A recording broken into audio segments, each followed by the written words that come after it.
Pakistan peoples party के chairman Bilawal Bhutto Zardari की हालेजी झील आमद। चेयरमैन बिलावल भुट्टो जरदारी ने हालेजी झील के मेहमान परिंदों को मुहैया की जाने वाली सहूलियात का जायजा लिया। चेयरमैन बिलावल भुट्टो जरदारी की हिदायत पर हालेजी झील में इस साल 3 माह कबल मेहमान परिंदों के लिए ताज़ा पानी छोड़ा गया। हालेजी झील में ताज़ा पानी छोड़ने के बाद मेहमान परिंदों की तादाद 5 से 50 हजार से जायद हो गई। एशिया में मेहमान परिंदों की सबसे बड़ी पनाहगाह कहलाई जाने वाली हालेजी झील में सालाना लाखों से हजारों परिंदे रह गए थे। चेयरमैन बिलावल भुट्टो की खुसूसी दिलचस्पी के बाद मेहमान परिंदे इंडस फ्लाई वी के अपने आखिरी मस्कन की जानिब दोबारा ठिकाना बनाने लगे। हालेजी झील में 26 साल कबल 1994 में RBOD मंसूबे के बाद झील को ताज़ा पानी की फराहमी बंद हुई। मेहमान परिंदे सर्दियों में 6000 किलोमीटर का फासला तय करके हालेजी झील में अपनी आखिरी पनाहगाह पहुंचकर वापसी का सफर करते हैं। चेयरमैन बिलावल भुट्टो जरदारी ने हालेजी झील किनारे सफेद नारियल का पौधा भी लगाया।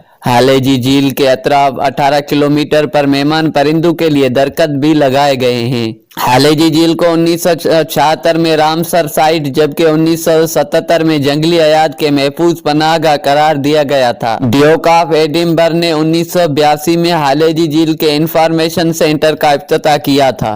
मुंह खोल के बैठे, मुंह आपको नजर आ रहा है? मुझे हाँ, सिर्फ मुंह नजर आ रहा है।